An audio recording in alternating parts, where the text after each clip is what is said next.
Assalamualaikum warahmatullahi wabarakatuh.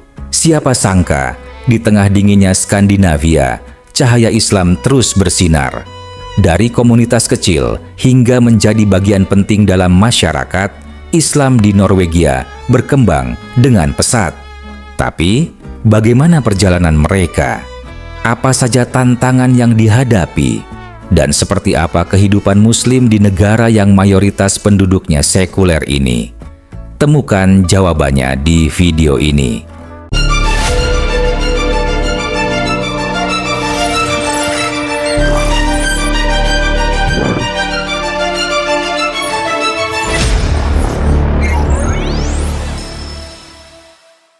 Norwegia, negara Skandinavia yang dikenal dengan tingkat kebahagiaan penduduknya, menawarkan kesejahteraan dan kemakmuran dalam lingkungan yang kaya akan keberagaman budaya.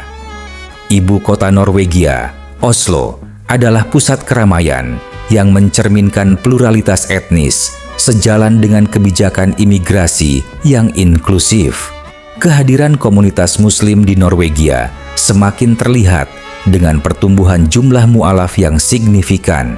Pada akhir dekade 1990-an, jumlah mu'alaf sekitar 500 orang. Sementara pada akhir tahun 2015, angka tersebut meningkat menjadi sekitar 3.000 orang. Islam dipandang sebagai alternatif gaya hidup yang memberikan stabilitas dalam konteks masyarakat Eropa yang dinamis. Kampanye anti-Islam yang dilakukan oleh kelompok Stop Islamization of Norway, SIAN, di Norwegia tidak sejalan dengan nilai-nilai demokrasi dan hak asasi manusia yang dianut negara tersebut. Sikap mereka yang menganggap agama tertentu sebagai musuh menunjukkan intoleransi dan penghindaran dialog yang didasarkan pada politik identitas. Dalam artikelnya yang berjudul Islam and Muslim-Christian Relations in Norway 2019, Oddbjørn Leirvik, seorang ahli dari Universitas Oslo, menganalisis isu identitas Muslim dan perkembangan Islam di Norwegia. Ia menemukan bahwa populasi Muslim di negara tersebut telah mengalami pertumbuhan yang signifikan, dengan sekitar 250.000 orang Norwegia yang mengidentifikasi diri sebagai Muslim. Ini berarti sekitar 5% dari total populasi negara kesejahteraan tersebut. Dari jumlah tersebut, sekitar 150.000 orang atau 3% dari populasi Norwegia tercatat sebagai anggota masjid atau pusat Islam di berbagai kota. Ibu kota Norwegia, Oslo, memiliki konsentrasi penduduk Muslim terbesar di negara tersebut. Berdasarkan penelitian yang dilakukan oleh Leirvik, sekitar 10% dari penduduk Oslo mengidentifikasi diri sebagai Muslim, dan sekitar 20% dari remaja di kota tersebut adalah Muslim. Penelitian yang sama yang dilakukan pada tahun 2019 menunjukkan bahwa Oslo juga merupakan pusat pembangunan masjid dengan 7 masjid yang saat ini melayani komunitas Muslim di kota tersebut. Seperti halnya di negara-negara barat lainnya, sebagian besar komunitas Muslim di Norwegia berasal dari latar belakang imigran dengan mayoritas berasal dari Pakistan, Somalia, Irak, dan Turki, serta kelompok-kelompok lain dari Iran, Bosnia, Afghanistan, dan Maroko.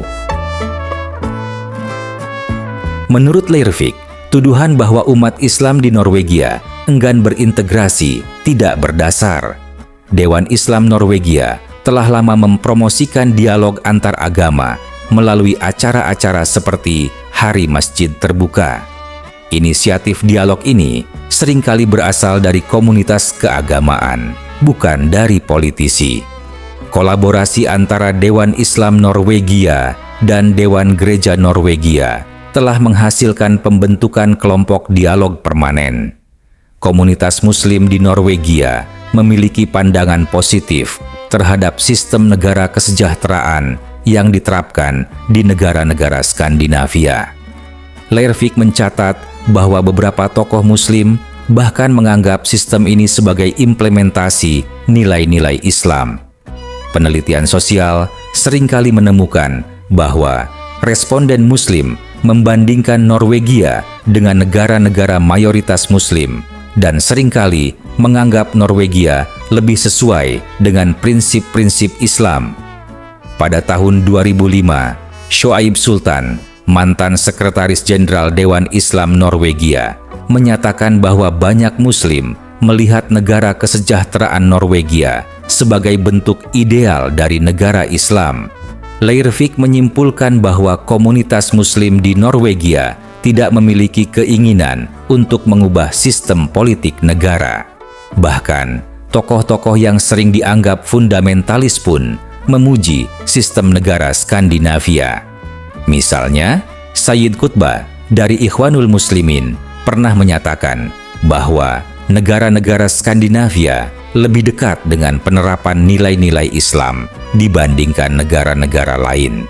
Leirvik berpendapat bahwa sentimen anti-Islam yang diungkapkan oleh segelintir kelompok cenderung didorong oleh motif politik identitas. Di Norwegia, retorika semacam itu umumnya berasal dari politisi populis sayap kanan dan pendukung kelompok Kristen ekstremis. Namun, ia juga menekankan bahwa politik identitas tidak hanya berasal dari satu sisi. Praktik politik identitas yang konfrontatif masih sering terjadi baik di kalangan Kristen maupun Muslim, tulisnya. Menurut catatan sejarah Islandia, pada sekitar tahun 1260-an, sebuah delegasi dari penguasa Muslim Tunis tiba di Norwegia. Hal ini terjadi setelah Raja Håkon Håkonsson mengirimkan utusan ke penguasa tersebut dengan membawa hadiah-hadiah mewah. Keberadaan populasi Muslim di Norwegia baru terlihat pada paruh kedua abad ke-20. Pada tahun 1958,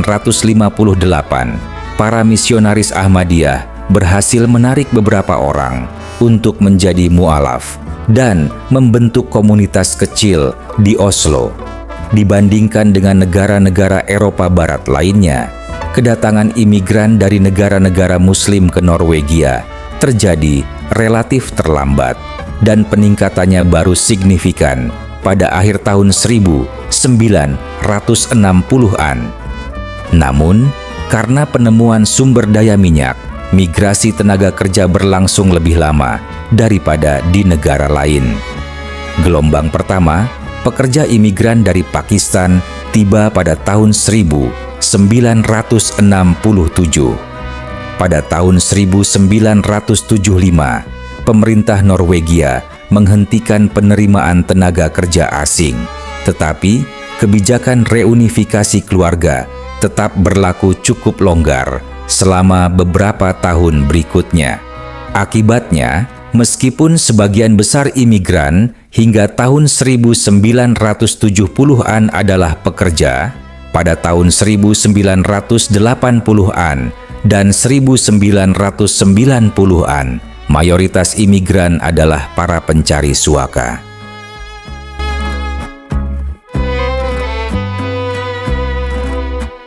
Perkembangan Islam di Norwegia menunjukkan bahwa Islam adalah agama yang terus tumbuh dan diterima di berbagai belahan dunia.